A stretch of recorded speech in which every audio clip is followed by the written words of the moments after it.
Okay, so just as I was saying, it's absolutely critical to be flexible with technology.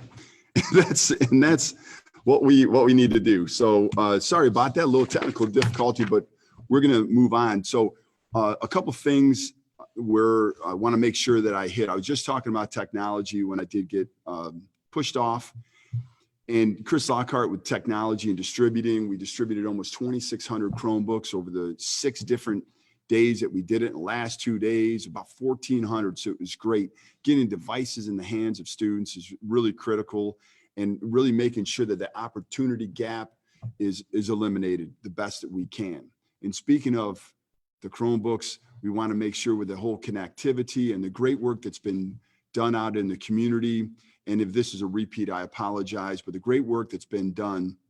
And just the other day, somebody called me and gave an anonymous $5,000 donation, and that money's going to go through the closet. And Susan Wider does an amazing job with the Princeton closet.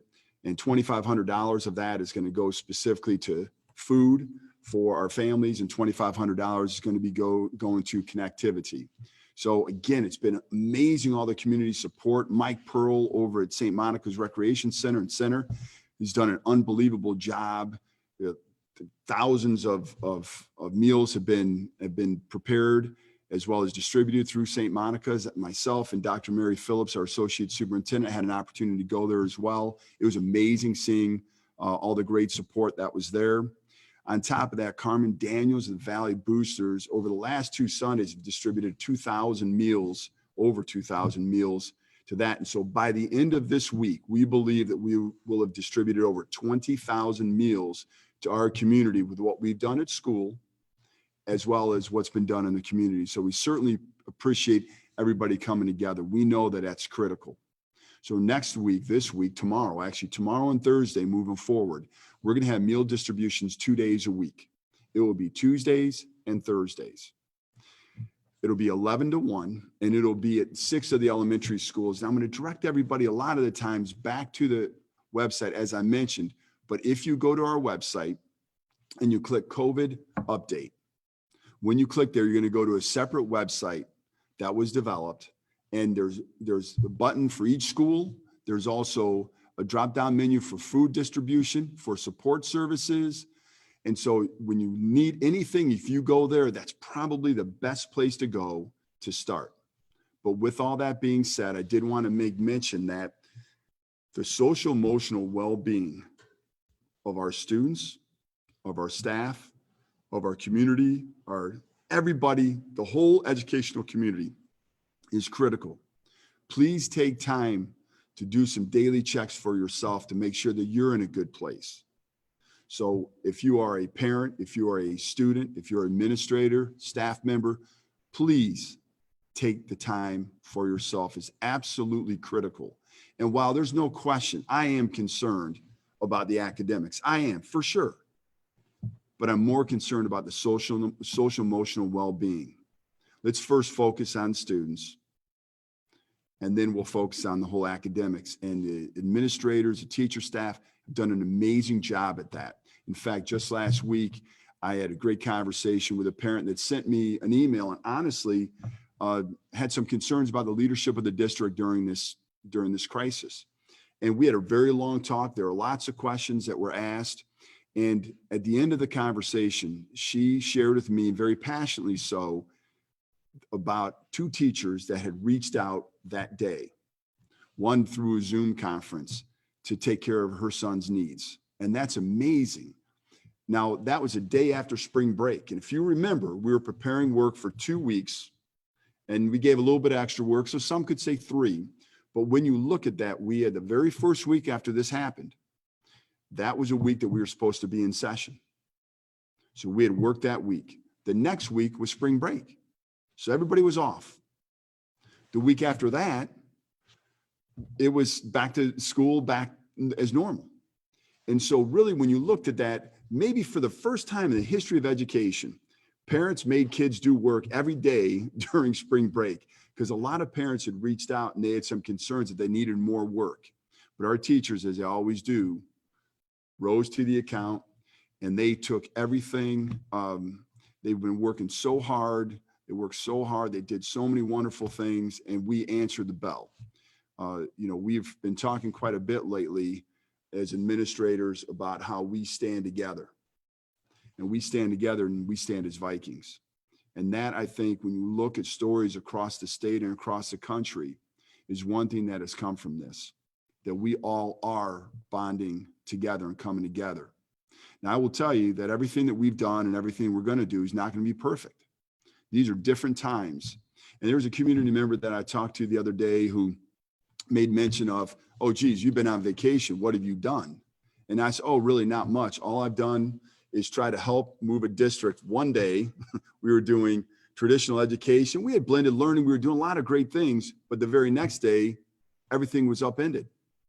And so with the great work of our central office, our building administrators, our BLTs, which is building leadership teams, our teachers, our staff, the community, we've come together and really developed a great plan to make sure that we're taking care of the needs of each student. And one of the things that really want to make sure that we consistently do is connect. And so the communication that we have, and I'm going to open this up for some questions, and I do apologize. I am going to look over here to make sure I'm getting the most up-to-date questions, but I want to make sure that I address a couple very quick things. First and foremost, I've talked to many seniors, and the number one question is, what about commencement? Well, actually, it's probably tied. What about prom and what about commencement? So prom, no decision has been officially made with what's going to happen with prom or any senior award ceremonies, although we're going to try to make sure that we take care of as many of those as possible virtually. So we're going to do our very best to have the most incredible senior experience that we can have under these, again, unprecedented times. Commencement, we don't know. We don't know. I wish I knew what was going to happen through the course of the year. Remember, the stay-at-home order and the extended school, they say closure, but at-home learning time is just to May 1st. So prior to that, we'll know more. Now, I'm going to be honest with you. I don't anticipate us being back. We have thought long and hard about what does commencement, what would that look like? What could we do? What do award ceremonies look like? What could we do? But the high school administration today has come up with a lot of good ideas regarding what they would do, like with underclassmen awards. That's really important too. It's really important. All the senior year, so much of the focus is on the high school, the senior year. But I have to tell you, the eighth graders that were so looking forward to what they were going to do and then move into the ninth grade, those eighth graders too need to be recognized before moving to the high school. The fifth graders, there was a young man who helped me at St. Monica last Friday do work. Fifth grader, he's missing school like crazy. And he may be watching right now. He's a great young man, very dedicated, Lincoln Heights fifth grader. Lester, if you're watching, hello. But just amazing the fact that when you look at how difficult it has been for all students, but when you look at those students that are transitioning from fifth to sixth and eighth to ninth and the senior year, we're going to try to do everything we can to recognize all the great work that you've done during your time in the elementary school, time in the middle school, and time at the high school. So with that being said, let's get to a couple questions. One, obviously, was when are we going to come back to school? We don't know. I will tell you this, that we are going to make sure that we get back to school as quickly as we can, assuming we can, by the governor's orders. So that's something that we really want to make sure that we take care of, and with the social distancing and so forth. Now, with all that being said, we do want kids to come back in school to be able to get some of their belongings from lockers or desks. Now, each individual school is going to handle that, but I want you to know that from an elementary perspective, with the elementary schools, it's going to look a lot different than it would look in middle school or than it would look in high school. And with the high school, middle school complex, over 3,000 kids. With social distancing and how that's going to happen, there's going to still be some processing that's going to need to happen. Our AP and IB students, their tests are still going to happen in the spring. they need to come back in and get some of their packets and some other information. So Ron Ballmer, the high school principal, has done a great job with that organization, and that's going to be rolled out. Other students coming in, I know people have asked about instruments. People have asked all the way throughout K to 12 about if they could get back into school. So we're going to constantly make sure that we're providing information, communicating clearly, and communicating that schedule. And we ask you all, please, to follow the instructions. We can't have, because you're a next door neighbor, and if we do something with that alphabet, we cannot have 10 kids show up that weren't scheduled to show up. We cannot do that, and we'll have to shut it all down. So please make sure you adhere to our procedures that we lay out there. And if you have questions or concerns, you would clearly call, but ultimately the structure is going to be critical because, you know, everyone's looking to make sure that we're proper social distancing. And as the governor said, when he actually moved to the extended school closure, as he said, I call it at-home learning. But when he made that move, he talked specifically about the school being essential and learning still needs to happen. So we are able to have staff come back, which they've done periodically, and there's been great scheduling going on in the elementary school to get the staff back, and some great program they've had with packet pickups in the middle school and the high school as well. And we're also able to have the kids come back in. Again, proper social distancing needs to take place. Do the Chromebooks need to be returned at the end of this year? We are going to release that information once we find out what ultimately is going to happen. But, you know, one of the big concerns of the wonderful curriculum instruction and assessment team at the secondary level, at the elementary level, at the district level, and all the teachers, everybody is concerned about what's going to happen over the summer. Our kids have had a large part of their education taken away. That's not been lost. We are going to do whatever we can to accent that learning over the summer. That doesn't mean we're going to have everybody back in, you know, say come back in and work 8 hours a day. But I do think we'd be doing an injustice if we did not apply what we know to be true, which is we need to extend that summer learning the best that we can. So we'll provide plenty of opportunities for students to learn, to catch up, to get back at speed, to increase their knowledge. And again, that information will not be coming for sure until late May. So that I know I will tell you, because that's going to be a mammoth of a job. And what we need to do, there's a lot of different moving parts on that one. But rest assured, we will be extending the learning the best that we can and providing opportunities for students for sure.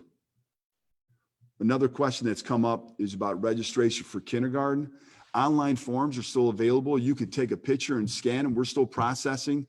The great team in the Welcome Center has, you know, continued to do work at home. And so they're coming in every once in a while and checking that information. But please make sure that if you want to register, you can still do that. Not only register for kindergarten, but register for next year. If you're planning on moving in the district, or, you know, somebody may be relocating, that registration process is still in place. The number of the Welcome Center, just to let you know, is 513-864-1111.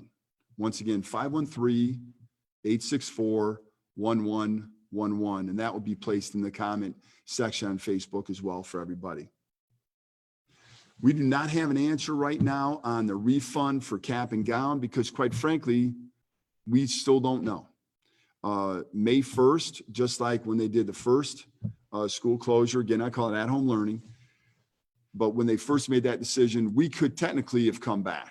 We could technically come back in May. We're not certain, don't believe that that's going to be the case. But the fact of the matter is that that's something that we're looking at and we're processing and all that. So again, that information, we will give you plenty of time to be able to make any arrangements that you want. There will not be any air testing or MAP testing moving forward. Right now, if something were for sure, no air testing for sure.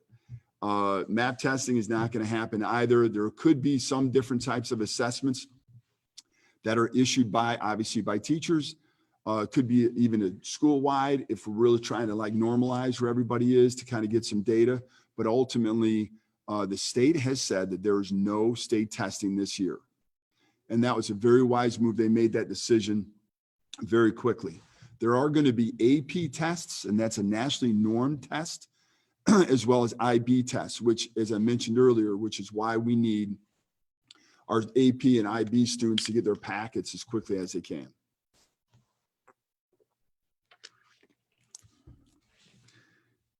I don't know if it was mentioned before we broke off, but I wanted to make sure that I did mention this, that in the last last Friday's governor's press conference, he talked about the great work that was being done in Ohio with Ohio's teachers, Ohio staff. And he said, look at all these great social media posts. And 3 of the 4 posts were Princeton posts.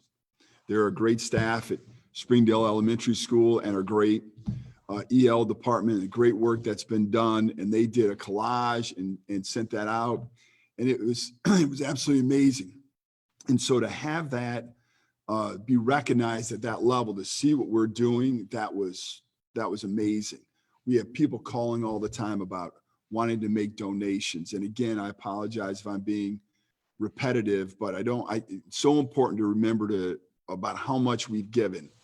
We've had close to 1,000 volunteer opportunities that have been filled by 375 volunteers. After the very first day, we had over close to 300 volunteers that signed up right away. And it just shows you the strength of our educational community, our Viking community. A really hot topic question that we've had multiple times are the work permits. If you go online, you should be able to find all that information. If not, I would reach out again to the high school staff, the guidance counselors, principals. They've been amazing and will be very, very responsive to that. I know initially it took a little bit longer to get going. What the state had done, they relaxed, and it was the great work of our high school team leader, our guidance chair, who did a great job with making sure that we had all the answers, and Dawn Stallard as well reached out to make sure that all that information was given and that we could do what we needed to do to get kids work permits quickly. So that has been resolved. And if you need additional information on that, just reach out to the high school. You could still get a Chromebook. And here is the kind of the general answer for all help needs.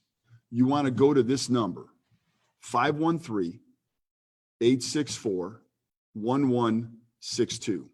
If you go to that number, leave a message. It's checked all the time. We will respond to you within 24 hours. If not, please send me an email. Send me an email. Just let me know that it's been 24 hours and someone didn't respond. But I just want to remind you that we could respond a bunch of different ways. You can call your cell phone, call the number you left, shoot you an email, as well as you can go online to fill out forms as well. And that our website is PrincetonSchools.net, www.princetonschools.net. And when you go there, the very first big banner you see, you can't miss it. It says COVID-19 update. If you click on that, it'll take you to another website that was made specifically for this, again, unprecedented time. It'll show all the schools, the 8 elementary schools. It'll show the middle school, high school innovation center. It'll show up on the top. It'll show food distribution. It'll show support services. I believe anything that you need, you could find on that page. But if not, call that number, 513-864-1162. The grab and go lunch meals will be happening this week, Tuesday and Thursday. So tomorrow and Thursday, and moving forward, it'll be tomorrow and Thursday. We are no longer doing the bus distributions in the morning. And I have to tell you, that was a tough decision, but it had to have been made. We had 61 bus routes, 61 volunteers. And for all of those that got up at 4 o'clock in the morning to get there in the morning, thank you so much for your service. We had community members, staff, teachers, administrators. We had so many people do that. So thank you very much.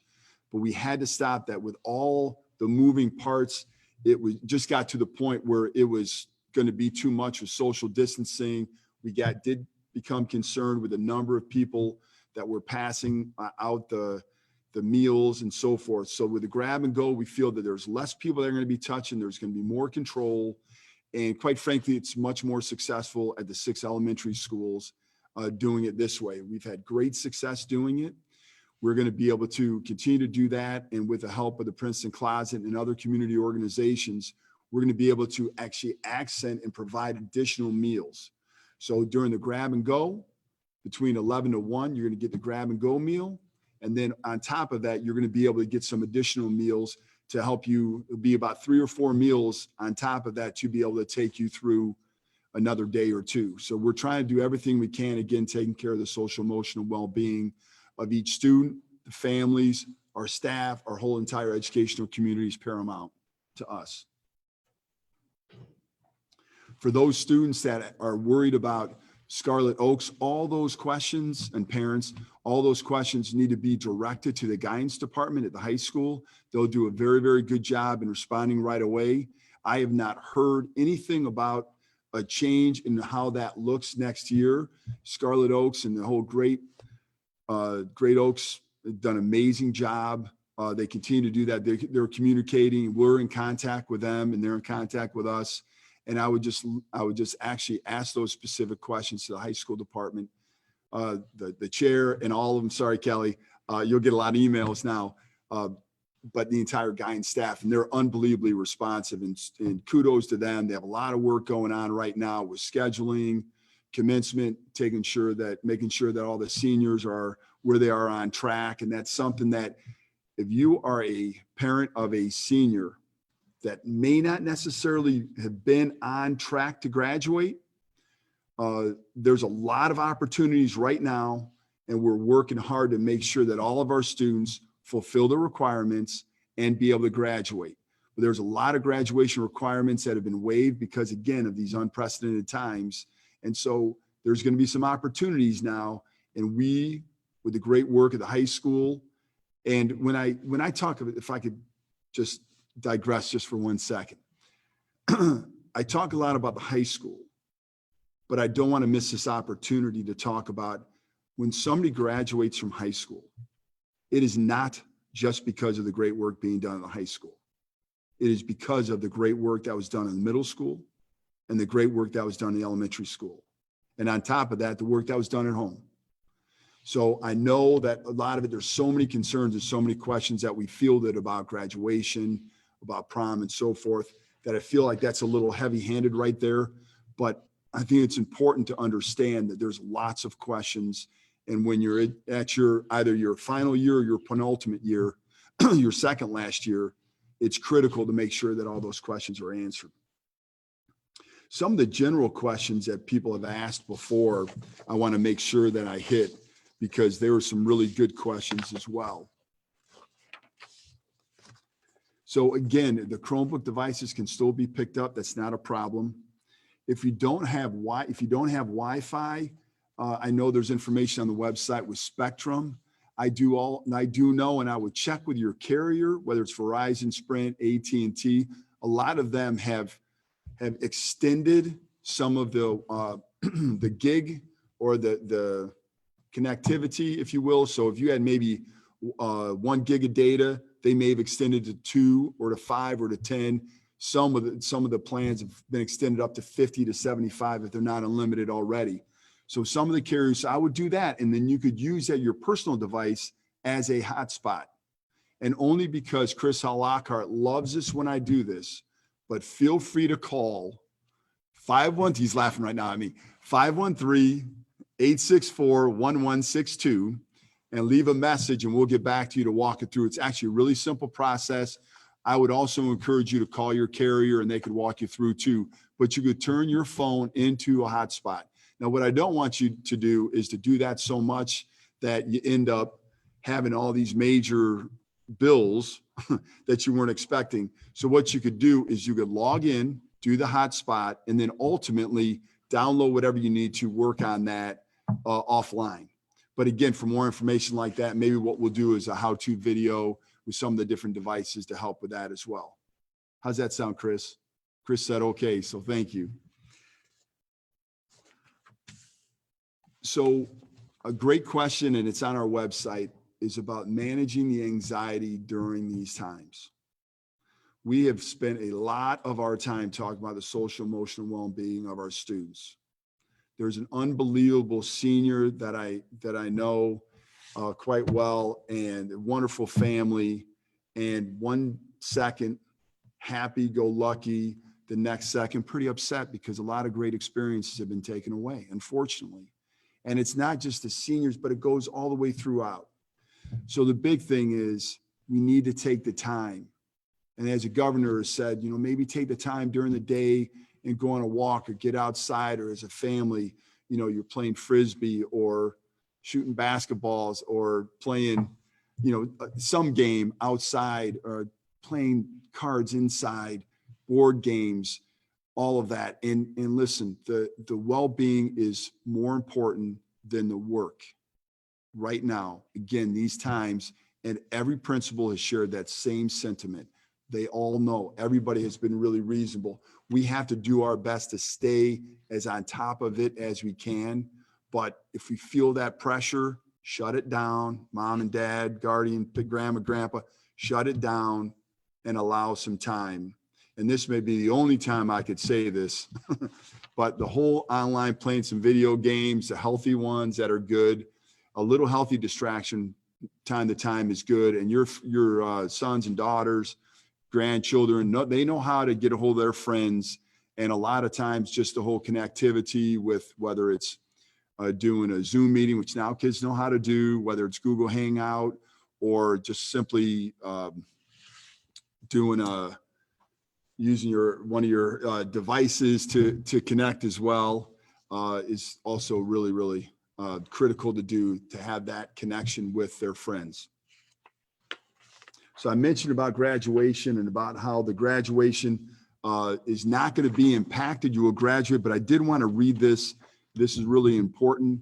And this is also on our website, but the Ohio Department of Education has shared that ensuring the class 2020 is on track to graduate is an important priority. Schools should take this opportunity to review the status of each senior, which we've done, to determine the extent to which a student has met graduation requirements for the class of 2020. There's significant flexibility in graduation requirements, as I mentioned. It's important that schools understand the needs of each of their students and to have, and to that extent possible, a plan to help each student complete these requirements during the remainder of the year, both during the school closures, practical, and at a time as if school resumes. Should the current situation change, the Department of Education will provide additional information. Our commitment is to provide reasonable flexibility in the interest of doing what's right for students. So I know I mentioned that a little bit before, but that's where we're at with that. One of the great questions that we feel, what happens with the number of days that we've missed? So the very first week was kind of treated as calamity days, like snow days, if you will. The second week was school as normal. Every school in the state of Ohio is bound to guarantee a certain amount of hours for the education, the comprehensive education of a student. So high school is 1,001 hours. And so when you look at that, and if you remember, if you're old like me, you can remember that schools were based on 180 days, and you were allowed 5 snow days, 5 calamity days. And after that, you would have to make up those days. Now, if you were in a district that required more than 180, like we had 182, well, you'd have 7 calamity days that you can call. So we're still well above what the state says is a minimum, but currently we would not have to make up any additional days if we would come back, say that May 4th. We would not be making up any additional days currently. Now things change. We talked about the flexibility with that, but things certainly change. But again, we would communicate that as clearly as possible.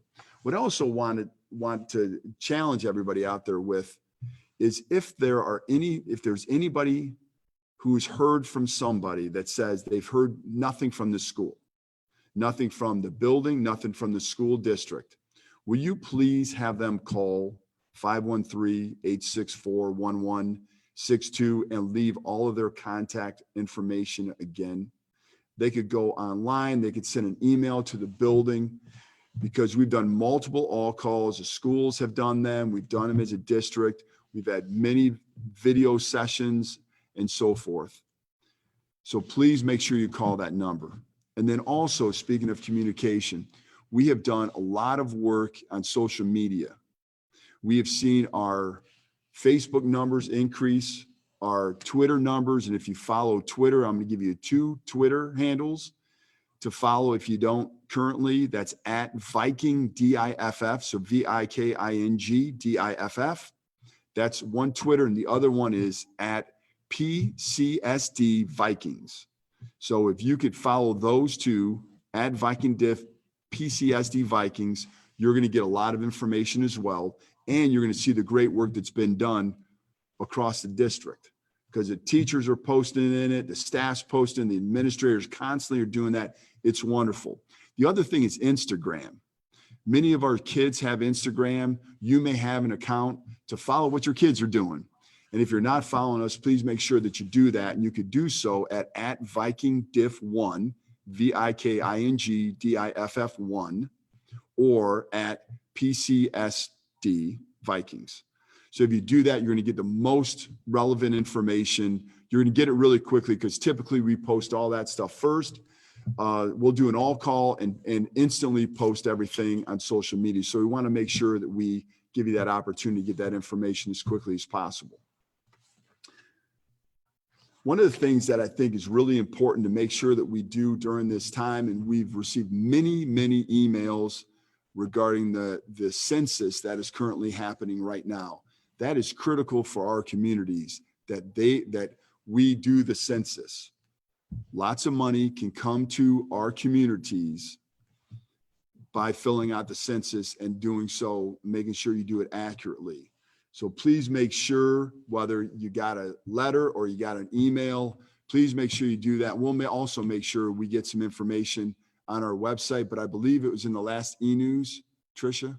It was in the last e-news. And if you haven't signed up for our e-news, that's available too.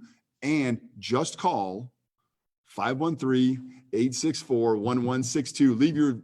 Leave your email and say you would like to sign up for e-news, and we'll do that. Well, only if you can't find it on the website, but you should be able to find it right on the website to sign up right away. You go under e-news, you'll see it pretty quickly. Should not be an issue at all. And actually, even though I said I wasn't going to do it, let me try it one more time to share the screen.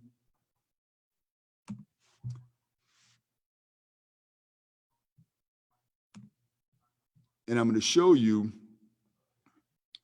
I will show you getting to our website. And if you just simply go Princeton City School District, you could Google it that way. You could go princetonschools.net. It's right there. When you click on that, here's a beautiful thing. The very top banner you see right here is a COVID update. And as I promised, if you just click on Learn More, you'll see that the academic expectations are right there. You can't miss them. They're right there. And again, our 8 elementary schools, our middle school, high school, and innovation center, it's right there. Also, you see the food distribution. You see social emotional support. And again, that great question somebody asked about how do you manage anxiety? There's great information there. Student work during the closure, that's also some additional information there. We're trying to, again, make this so where it's going to almost be impossible to miss this information. And what we've seen with the traffic on our website, it's been significant. So we know that people are accessing that and looking. And again, if you have any questions, please email your teachers, your principals, assistant principals, grade level principals. They've done an amazing job. Reach out to us at central office. We'll be able to help in any way possible.